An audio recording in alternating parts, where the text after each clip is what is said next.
Hello, hello. We are here today to talk about the truth about walking on eggshells. So, what I want to discuss when we talk about walking on eggshells is basically three factors. I want to talk about the signs that you are walking on eggshells. I want to talk about probably why you're doing that, because awareness of why this is happening within you and within your relationship is really key to being able to make some changes. We'll talk a little bit about why it's so toxic, and then of course what to do instead. So first, I'm going to just go over what some of the signs are that you are walking on eggshells. So everyone knows what it means to walk on eggshells, but I want to talk a little bit about what these signs are, because sometimes people are so used to being almost uncomfortable in their relationship that they aren't even aware anymore of how much they do it. It's like any of these patterns that we bring with us from our past, whether the patterns from the past are because of our childhood, or if it's because of a previous relationship pattern, or sometimes it's just after being in this relationship for a number of years that these patterns have developed. But they become such a huge part of us that we don't even notice them anymore. So as I go through some of these signs that you might be walking on eggshells, I want you to just be open and consider whether or not some of these things apply to you, especially if you're feeling like you're struggling in your relationship, or like you're feeling really resentful towards your partner.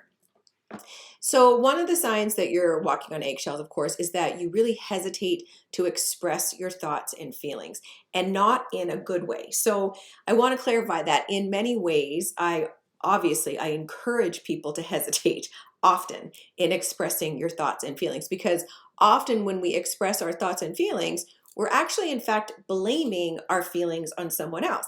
And you might know that you do this, and you can certainly, most of the time, it's very easy for us to identify when our partner is doing that. So an example of this might be if I were to say, I'm very upset that you haven't taken down the Christmas decorations. It's embarrassing to me, and it makes it obvious that you don't care about me, or you don't care about helping me around the house, and I have to do everything. So for example, right? So that might be something that somebody says that they think, well, I'm just expressing my feelings. But that's a perfect example of where expressing those feelings is actually you blaming your feelings on your partner. So without a lot of self-reflection or questioning where those feelings coming from, why am I feeling that way? That blaming sets you up for a conflict or a toxic kind of confrontation in your relationship. So excuse me, a better way to do that might be to say something like, I know you're really busy too, and the Christmas decorations and the Christmas lights feels like just another thing to you, but I really don't want to do it myself. Or do you think you might have time in the next few days?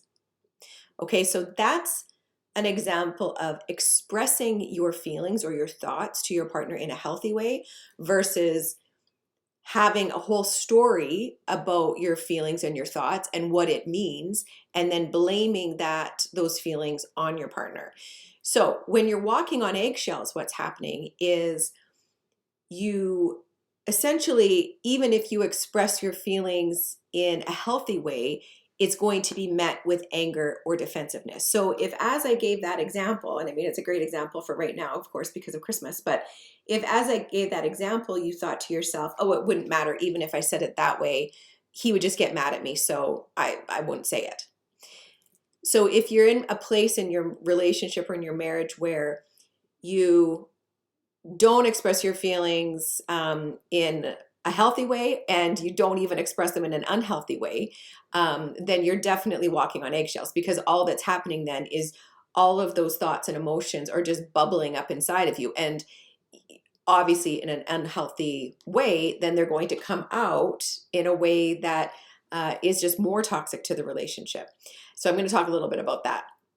Another thing that people do when they're in an environment where they walk on eggshells is that they really avoid important topics. So one of the things I see this a lot of in my clients is they avoid discussions or issues around money in their marriage. So, they essentially avoid talking about these things because they're worried about their partner's response to it. So, of course, it's important to navigate certain topics, with sensitivity, especially sensitive topics. So I had someone recently whose father-in-law passed away. So their husband's father just passed away. And they were having some stuff around his birthday coming up or she was worried about his birthday coming up and not sure, what to do about that, because she was worried that if she planned a birthday party that her husband would find it really insensitive. So she was trying to sort of navigate being sensitive and compassionate. So that's one thing. So she was, coming to me asking, what would be a good way for me to bring this up that he's not going to be really hurt, or that I'm not going to kind of trigger some of this hurt in him. So that's just being sensitive and compassionate. But when you avoid topics, not because you're worried about hurting somebody, but because you're worried that they're going to just get angry at you no matter what, then you're walking on eggshells. And, a lot of things, especially discussing stuff around money, if you're asking, well, where's the money going to come from to pay off our credit card bill this month? And he's going to yell at you or stonewall you or blame you for spending too much. You're put in this position to essentially set yourself up for failure. And a lot of marriages become, their debt gets worse and worse only because nobody's talking about it. And often when no one's talking about it, it's because they're avoiding the conversation because they're afraid the other person is going to get angry. So when you're walking on eggshells that way, again, it's not going to create anything good in your marriage. In fact, you're just creating exactly what you don't want in your life. As I always say, anytime you are approaching something with a negative energy, you will get negative results. And that's what walking on eggshells is. It's approaching any topic or different elements of your relationship with fear. And the truth is, if you're approaching it with fear and you're avoiding it because out of worry or fear or shame or whatever the emotion is, you're going to end up creating more of what you don't want. So the truth is, if you did spend too much money at Christmas, or maybe your partner spent too much money at Christmas, if you're in a healthy relationship, there needs to be a level of self-regulation around those difficult topics. That's what being an adult is all about. That's what stepping into your power and expanding and growing is all about. It's about taking a look at some of those difficult topics and basically saying, you know what, this has happened. What do we, if it's a money thing, what do we need to do to sort of make up for it over the next few months? We're married, let's discuss it. And that's really a huge part of being in a healthy partnership. Another thing that I see a lot of people do from a walking on eggshell standpoint is they really fall into the pattern of being over accommodating. So basically, in order to make their partner mad, they just keep accommodating everything and everyone. So I had someone tell me that their partner would get really angry if they weren't home exactly on time. So even something as simple as, she worked full time and she wanted to stop after work and grab something quickly at the grocery store. She had learned to not even do that because there had been so many times in their relationship where she had been, 8 minutes or 15 minutes late, getting home from work. And even if she walked in with a bag of groceries, her husband would get angry at her because she hadn't texted him about it or whatever the case may be. And so she just stopped doing it. Another example I can think of around being over accommodating, and I don't know, I'd love to see in the comments what people think about this one, but when I've had lots of women who will say they won't go on a trip with their girlfriends, not because they don't want to, not because they can't afford it, but because their partner doesn't want them to. That is over accommodating. Okay, so and I'm going to talk a little bit about that sort of safety and freedom element in a marriage, but when you are changing your life and you are removing things that bring you joy, or you're removing things that make life easier for you simply because your partner has an opinion about it, with regards to your life, that's over accommodating. And the most important thing to remember, because I know a lot of women think that, well, it's just what he wants, and I often hear it's just easier. The truth is, it is not just easier. And I know that because you'll eventually become my client when you are in a relationship that you feel like, oh, it's just easier. Those are my clients now. They become my client because it gets harder and harder and harder to maintain that. And you get to a point in your life and in your relationship where you go, this isn't easy for me though. Nothing is, I can't even stop for groceries after work because you're going to be mad at me. I can't, you know, I remember an example of somebody whose partner got angry with them because they went and changed a load of laundry in the laundry room in the middle of a conversation. And so that made him, freak out. There's all sorts of examples like that where you get to a point where you're no longer even living as yourself. You're no longer enjoying your life and your friends because you're trying to accommodate your partner's opinions or your partner's feelings around something. And of course, there's nuances to all of that. I mean, this is never about just ignoring your partner's feelings or not having compassion or not discussing some things. Like, I don't want everybody running off and going on solo trips with their girlfriends now, and saying, well, Sherry told me I should. But what I am saying is that if you can afford it and you want to go, and you guys together can create a situation where that works for your family, then that's a huge joy in life that is an important factor for people to enjoy. And that's the case with everything, whether it's a trip with your girlfriends or just going out for coffee, with your mom or something on a Saturday afternoon. These are things that I see women stop doing because their partner doesn't appreciate it, or their partner doesn't want to stay with the kids, or whatever it may be. That's over accommodating, and it's giving up huge pieces of your life and your happiness in order to make your partner, not have a temper tantrum. And it's never going to end well for anybody. Another one that I often see is women are really vigilant about taking care of everyone else in order to kind of keep the peace, to ensure that nobody else is inconvenienced or put out in any way. I have a fabulous client right now who has really, through some of our work together, discovered how she's worked so hard to not be a burden to anybody else. And often those are people who, that over accommodating and being hyper vigilant about what everybody else is doing or thinking, that's also a sign of walking on eggshells in your marriage. Because the truth is, you're not put here to always take care of everybody. It doesn't mean that it can't be your role. Like, a lot of women really enjoy that. A lot of men really enjoy that. And a lot of women choose that as their role in the family. And roles are important. But when it tips over to a lack of self-care, a lack of joy for yourself, and that all of your decisions are being made in order to make other people happy, or to, in some cases, not find yourself embarrassed about something because your partner is going to freak out or whatever, then that's different. That's just walking on eggshells. And again, it's not going to turn out well, because in the end, you just become more and more and more resentful over the years.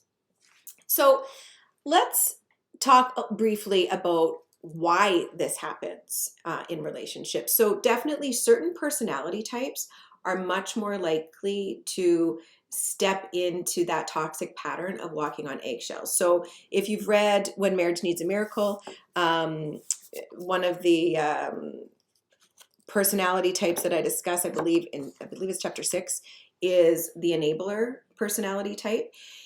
So the enabler is the people pleaser. And if you're somebody who walks on eggshells, you likely started as a people pleaser, and now you've stepped into being an enabler. And usually this is really about trying to avoid conflict and it's really about trying to avoid your own discomfort. So one of the hardest things around that enabler personality type is that it always feels like it's coming from a good place. It feels like, well, no, this is coming from a place of love. I just want to make sure he's not mad, or I want to make sure that he's not inconvenienced or she's not inconvenienced or whatever it may be. But the truth is it's also coming from a place of control. So the enabler usually matches up with the energy of a controller, because so their behavior manifests differently, but the energy is the same. Because an enabler's energy is, I'm trying to control everything around me so that I don't feel uncomfortable. I don't like conflict. I don't want my partner to be angry with me. I'm worried. I've got abandonment issues. I've got rejection issues. I don't want to be betrayed. So all of this stuff is being done. It's a maladaptive coping mechanism that we often brought from our past, that is there. We're trying to protect ourselves. And it's just as maladaptive as somebody who's overly controlling, or any of the other, blamer, a critic, any of those personality types that are more outward. The enabler is just as toxic to a relationship. So if you're with a controller, if you're with that person who's saying, no, you can't, go for coffee with your girlfriends, or if you're with a blamer, somebody who every time something's wrong, they blame you, or you're with a critic, which is somebody who, no matter what you do, they'll find something wrong with it and criticize you, attack you. You obviously are going to be a person who walks on eggshells, and you're very, very likely an enabler. So that chapter 6 in When Marriage Needs a Miracle would likely be quite helpful for you. Now, one side note that I think is important is, if you have an enabler personality type, and you've been in your relationship for many, many years, it might have gone the other direction for you. So, and certainly if you feel comfortable, make a comment if this resonates with you. But when you think back to earlier in your marriage, and you think back to, you kind of did everything and felt like, oh yeah, no, this is fine and whatever. And then you started to feel a little bit resentful about it. And then you ended up going the other direction and saying, I'm not doing that. And then you went from being someone who's completely anti-conflict and never said anything, to being somebody who now is the one who often gets angry, yells, and kind of lacks some emotional regulation. And I see that happen with women all the time. So they get to a point of such frustration that nothing is changing. And it feels like, well, being nice over here on this end of the spectrum, that didn't work for me. So instead, I'm going to go over here and I'm going to start yelling back and attacking back and criticizing back. I assure you that's not going to work either, because obviously both ends of that spectrum are really unhealthy. The healthy place is in the middle, where you're able to express yourself clearly, without blame, without criticizing, with compassion, all of those things, but you're not doing it in a way where you lack emotional regulation around it, and you're yelling at somebody, or blaming, criticizing them. And that, what I know for sure is that if that's you, if you go from that place of being the enabler, the people pleaser, to being somebody who steps into that ultra toxic role, it feels awful. So another reason that people end up walking on eggshells is they're actually avoiding vulnerability. So when you think back, and if you're trying to become more aware of this stuff for yourself, if you think back to your past, there was likely a lot that went on that made it a little bit unsafe for you to be vulnerable. And there's, a million different reasons for that. It could be because when you had big emotions as a child, your parents weren't there to help you. I often ask women, when you were a child, what would happen if you were upset? How did your parents comfort you? And I would say well over 90% of people, and I'd love to see your answers in the comments, but well over 90% of people either don't remember or they say they didn't get comforted. So it would be like, well, I would just go to my room, and figure it out kind of thing. And this isn't, again, as I always say, this is never about blaming the mother or blaming your father, but it is about an awareness of where some of this stuff comes from. Our parents all did the best they could with who they were at the time and what they were being provided. But that doesn't negate the impact that it might have had on you and your own feelings of safety, in the universe, sort of thing. So if you walk on eggshells, it's because you're trying to avoid somebody attacking you, or you're trying to avoid being vulnerable to anything, and you're trying to protect yourself. You might have seen that, might have also seen that modeled by maybe your mom or your dad, where you saw that if you had one parent who was overly emotional or lacked emotional regulation, and then another parent's way of dealing with it was to step into the role of people pleaser and overly accommodating, you might have discovered, oh, okay, well, that's what I should do, because that's the way to make sure that dad doesn't get angry, or that's the way to make sure that mom doesn't get angry, is be perfect and get everything done and take care of everything. And so that, again, leads you into a marriage where you might be walking on eggshells with your partner, and as a young person especially, not even realizing the direction that you then are taking the relationship.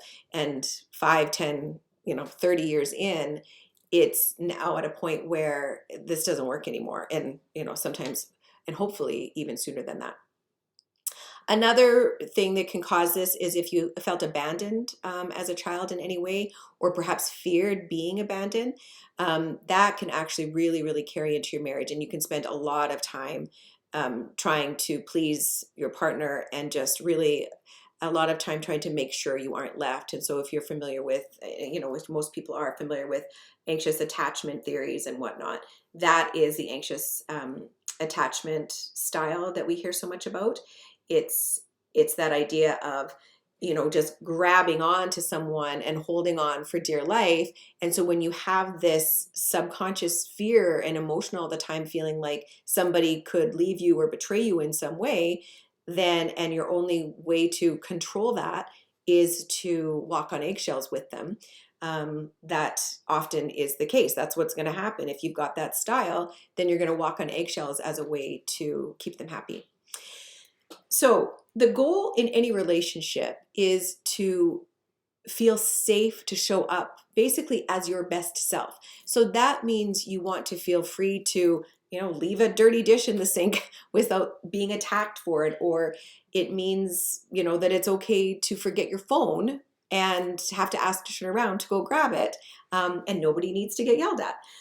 But basically it means it should be okay to make some mistakes, and that your partner, the person you're with, is going to be there to support you, rather than being the one who takes the opportunity to criticize you or to constantly attack you for those mistakes. But the harsh truth is that the more you walk on eggshells, the more you actually remove the opportunity for your partner to heal their own toxic patterns. So when you walk on eggshells to protect yourself, you think that at some point your partner is going to notice, and they're going to change, and they're going to appreciate it and start being nicer. I have never seen this happen.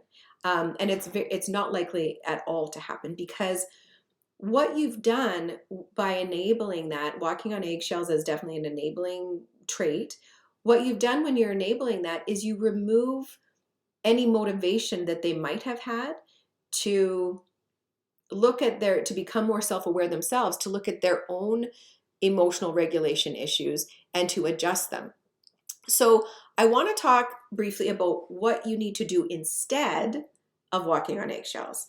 And I didn't put the disclaimer at the beginning, but I'm going to do it now, that, for any of this stuff, if you are in a relationship where there's physical abuse, I want you to get help for the physical abuse and reach out to somebody in your local area, because that's a very different, when it's at the point of physical abuse, that's a very different situation. To avoid those sorts of attacks is a completely different situation than what I'm talking about here, which is avoiding essentially emotional abuse, when people are yelling at you, overly critical, that sort of thing. So when you start to realize that your partner's lack of emotional regulation and their lack of self-reflection is essentially, it's a them thing. What happens is you can stop taking responsibility for how they feel and how they behave. So if your energy says, I'm responsible for how you feel, their energy is going to match that. And I see it every day. So if my energy says, I'm responsible for how you feel, my partner's energy is going to say, yes, I agree, you're responsible for how I feel. So if the dishwasher's not loaded properly, I'm angry and it's your fault. If you hopped into the Uber for our date night and you forgot your phone on the kitchen counter and now we have to turn around, I'm angry and it's your fault that I'm angry. Okay? That's the walking on eggshells situation I'm talking about. And that's the ridiculousness I'm talking about that seeps into everyday life in some marriages. And, as the saying goes, how we live our days is how we live our life. And so a lifetime of that just drags your vibration down. It's very difficult to remain happy and productive and grow and expand if you're in a situation where any mistake you make is, you're going to be attacked for it. So the important thing is to realize you're never responsible for how that person feels. And when you the first step around that is to just be aware of how you're trying to stop them from being angry.